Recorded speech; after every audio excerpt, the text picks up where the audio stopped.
अध्यात्म विज्ञान कोई धर्म या संप्रदाय नहीं है, ये स्पिरिचुअल साइंस है जो कुदरत के कानून पर आधारित है। ये विज्ञान पूरे ब्रह्मांड के सभी रहस्यों को उजागर करता है और जीवन के सभी पहलुओं को समझने के लिए एक नई दृष्टि देता है। इसी को आर्ट ऑफ विजन कहते हैं, दुनिया को देखने की एक नई दृष्टि, जो अध्यात्म विज्ञानी परम पूज्य स्वामी श्री कमलेशानंद जी के निर्देशन में सनातन सत्य का अनुसंधान कर हमारे जीवन को प्रकाशित करे। जय सच्चिदानंद।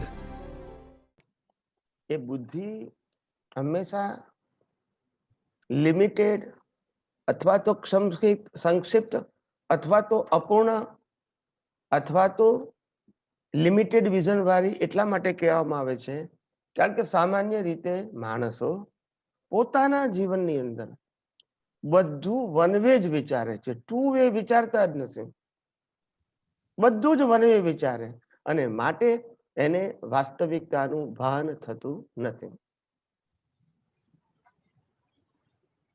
આપણે એક સિમ્પલ વસ્તુ છે કે કોઈએ મને અપમાન કર્યું તો મને દુઃખ થાય છે, તો હું કોઈને અપમાન કરું તો દુઃખ થાય। આ સામસામી વસ્તુ છે, વન વે નથી। કોઈ મને હેલ્પ કરે તો આનંદ થાય છે, તો હું કોઈને હેલ્પ કરું તો આનંદ થવાનો છે। તો વન વે ની ટુ વે સમજણ હોવી જોઈએ। કોઈ પણ ખોટું કામ કરતા હોય તો આપણને શું લાગે, કોણ જુએ છે, માટે વાંધો નથી। પણ જો આપણે સારું કામ કરીએ અને દુનિયા એની પ્રશંસા ના કરે તો આપણે શું કહીએ, ભગવાન તો જુએ છે ને। તો આવું વનવે કેમ વિચારો છો? ખોટું કામ કરો છો એ ભગવાન જુએ છે, એ નથી જોતી? અને સારું કામ કરે ત્યારે ભગવાન જુએ છે। કોઈ પણ બાબતમાં વિજ્ઞાન સમજવું હોય તો બધામાં વનવે। એટલે તમારી દ્રષ્ટિને વિશાળ બનાવો અને બંને બાજુનું એંગલ જુઓ, એક બાજુનું ના જુઓ, તો તમને આ દુનિયાની વાસ્તવિકતાનું ખબર પડશે। એક ભાઈએ મને સિમ્પલ પ્રશ્ન પૂછ્યો કે ભાઈ, આપણા સચ્ચિદાનંદ સંઘમાં હતો ત્યારની વાત કરું છું। એક ભાઈએ મને પ્રશ્ન પૂછ્યો કે જ્ઞાની પુરુષ દાદા ભગવાને કહ્યું કે આ મંત્ર નિષ્પક્ષપાતી છે। હવે નિષ્પક્ષપાતી છે એવું અમે કઈ રીતે માનીએ? અમે તો સ્વામિનારાયણને માનીએ છીએ। હવે તમે તો જૈનોના નવકાર મંત્ર બોલો છો, વૈષ્ણવોનો બોલો છો ઓમ નમો ભગવતે વાસુદેવાય, અને બ્રાહ્મણોનો ઓમ નમઃ શિવાય બોલો છો, પણ જય સ્વામિનારાયણ તો બોલતા નથી।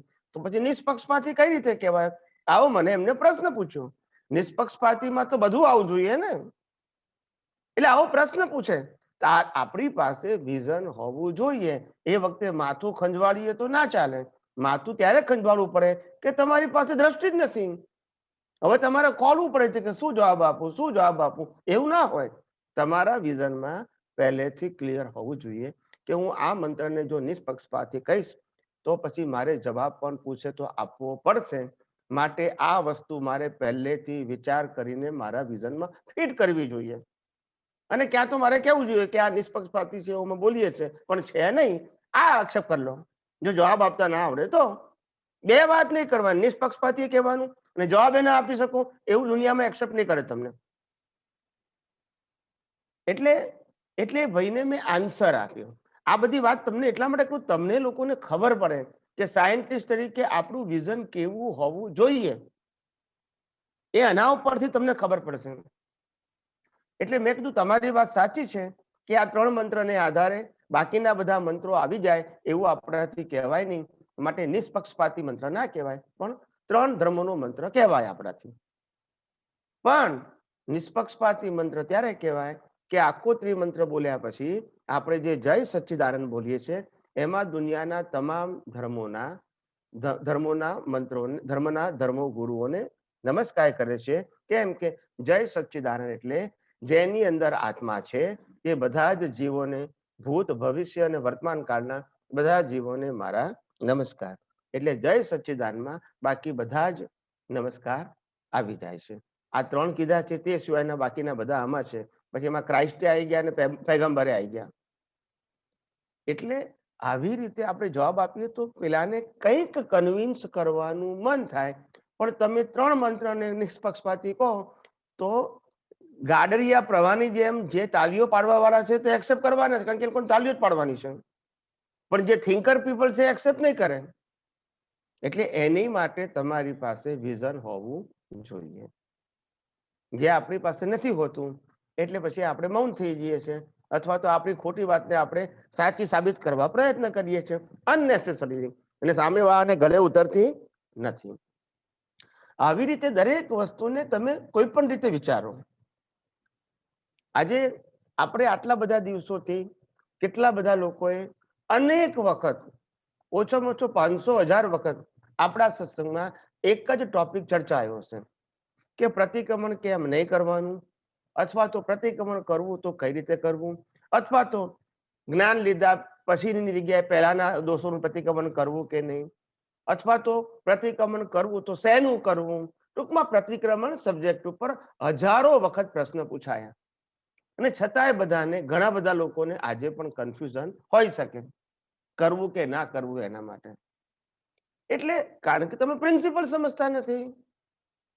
પ્રિન્સિપલ જો સમજો તો પ્રશ્ન આવતો જ નથી.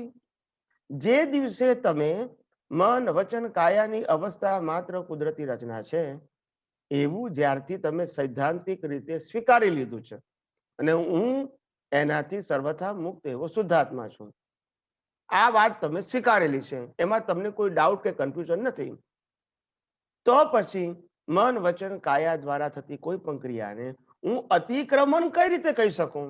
જયારે કુદરતી રચના તરીકે સ્વીકારું છું તો અતિક્રમણ કઈ રીતે કહેવાય?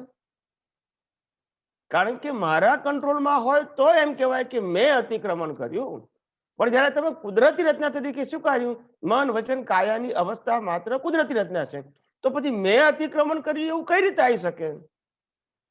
પણ આપણને ખબર પડતી નથી, કારણ કે આપણે વિચારતા જ નથી ને. આપણે જે કઈ કીધું એ ગળી ગયા, જે કઈ કીધું એ ગળી ગયા, વિચારવાનું નહીં, અને કોઈ પૂછે એટલે આપણે ઓકી નાખીએ છીએ. હવે એમાં વિજ્ઞાન ક્યાં આવે?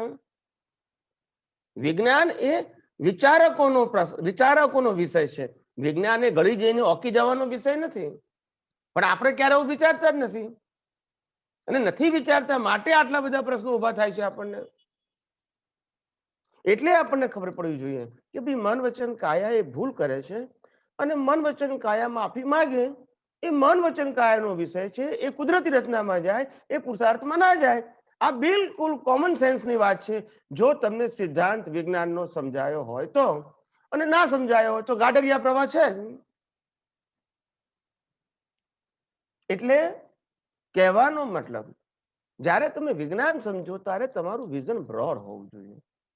આપણને ખબર બી પડવી જોઈએ કે આપણે પ્રતિક્રમણ શબ્દ જે ક્રિયાને લાગુ પડતો હતો એ હવે આધ્યાત્મ વિજ્ઞાનમાં લાગુ ના પડે, કારણ કે આધ્યાત્મ વિજ્ઞાન જન્મથી મોત સુધીની મન વચન કાયાની બધી ક્રિયાઓને, બધી અવસ્થાઓને શું કહે છે? કુદરતી રચના અથવા તો કર્મ ભોગવવાનું સાધન માત્ર કહે છે. તો પછી એ સાધનમાં તો પુરુષાર્થ હોય જ નહીં. અતિક્રમણ કરે તોય પુરુષાર્થ નહીં, પ્રતિક્રમણ કરે તોય પુરુષાર્થ નહીં, પ્રતિક્રમણ ના કરે તોય પુરુષાર્થ નહીં, કારણ કે કુદરતી રચનામાં ગયું. તો કે છે કે આપણો પુરુષાર્થ હવે કોણ કરે છે? તો કે છે પ્રતિષ્ઠિત આત્મા. તો કે પ્રતિષ્ઠિત આત્માનો પુરુષાર્થ શું હોવો જોઈએ? તો કે પ્રતિષ્ઠિત આત્માનો પુરુષાર્થ અજ્ઞાનને નાશ કરવામાં હોવો જોઈએ. અજ્ઞાનનો નાશ કેવી રીતે થાય? તો આ જગતનું સનાતન સત્ય જાણો, જ્ઞાન રૂપે અને દર્શન રૂપે. એ જાણી અને એનો ઉપયોગ કરો એટલે અજ્ઞાન નાશ થાય. તો કે સનાતન સત્યમાં જ્ઞાન શું? તો જ્ઞાન એ છે કે હું મન વચન કાયાથી મુક્ત, ચેતન, અવિનાશી અને અનંત શક્તિ વાળો એવો શુદ્ધાત્મા છું. આ મારું જ્ઞાન છે, કારણ કે હું પોતે છું. મારા સિવાય આખી દુનિયા શું છે? મન વચન કાયા સહિત આખી આ દુનિયા શું છે? તો કે મારા સિવાય મન વચન કાયા અને 5 ઇન્દ્રિયોથી અનુભવમાં આવતી સમગ્ર સૃષ્ટિ એ કુદરતી રચના છે. આ મારું દર્શન છે. પેલું જ્ઞાન, આ દર્શન. હવે જ્ઞાન અને દર્શન સનાતન સત્ય ઉપર આધારિત છે, કારણ કે જ્ઞાન અને દર્શન બે 6 તત્વો થઈ ગયા. જ્ઞાન એટલે શુદ્ધાત્મા એક તત્વ, અને કુદરતી રચનામાં 5 તત્વો આવી ગયા. એટલે આ જ્ઞાન ને દર્શન બંને સનાતન સત્ય થઈ ગયું. હવે આ મન વચન કાયા અથવા તો દુનિયાના કોઈ પણ મન વચન કાયા ગમે તે કરે, સારું કરે, ખરાબ કરે, આપણી સાથે કરે, બીજાની સાથે કરે, પણ ટાઇટલ કયું લાગુ પડે? તો કે કુદરતી રચના.